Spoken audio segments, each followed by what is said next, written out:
The first thing we want to know about the back is that when I'm trying to maintain it, I want my spine to be aligned with his spine. The farther away our spines are from being aligned, the closer he is to escaping. Okay? So when I'm in here, the thing that's going to control him is my legs and my elbows, not really my hands. So when I'm in this position, I want some constant tension, pulling my heels back and squeezing a little bit with my knees. I don't want my feet like this to be parallel. I want one deep hook and one shallow hook. So this is a little bit better for me, okay, to have this. And then the control, if I'm talking about controlling him, I want to for sure control an opposite hip and an opposite shoulder, okay? So if I'm talking about control right now, I have this left foot deep hook. I want a right hand deep grip. And you can grab the wrist if you want, okay? It's a gi, you can reach across and you can grab the gi here if you want for control. Okay, you can grab here, it's a little less control than this. But my preferred grip of all the grips is over the knuckles, right here. Because if I'm here, he can straighten his arm and like push his wrist through the gap between my thumb and the fingers. So go ahead, push your arm out, right? And I can lose this grip. But if I come here over the knuckles, now he tries to free his hand. I'm way stronger here than I am here. Like I'm really gonna try to hold on, you really straighten your arm and get out. Like fight this, right? Okay, but here, now you try to fight it, he's never getting out. So oftentimes when I get to the back position, I'll grab a seatbelt grip here and I'll wait until I have an opportunity to get the knuckles, then I'll grab the knuckles to start. So I'll go from here to here. I just avoid this and this and this unless I want to set up a collar choke later on, but for controlling him. And then this elbow here is going to come over his shoulder here and it's going to pull his shoulder back to the body. And whatever this hand grabs, I pull my elbow back to my body. So I'll be here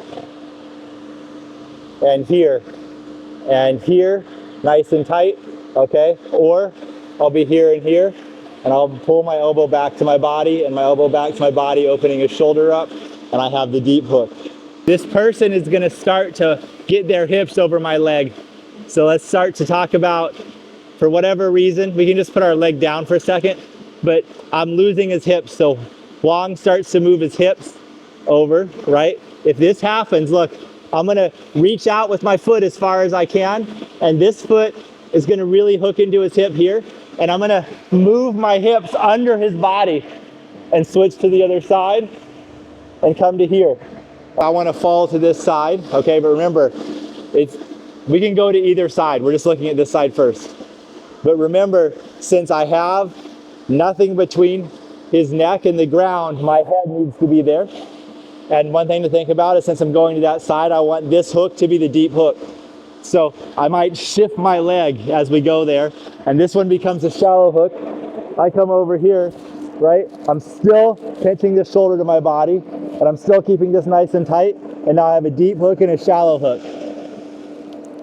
I kind of want him to sit up on me a little bit in this position. So sometimes I'll step here and change the angle, and then I'll use my forearm to pull his shoulder back right here, okay?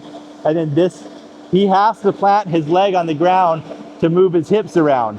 So if his leg is flat, like sticks out, you may not be able to get a good purchase here, but you don't have to worry about him moving around. If he picks his leg up to move around, then you have a good step on his hip, okay?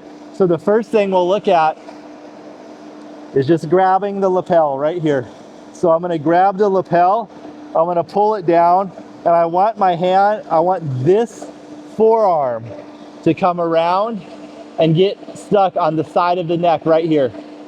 I don't want to reach in really deep and have my forearm across his trachea, okay? You'll still get a lot of taps here like this, but it's not going to be a clean choke.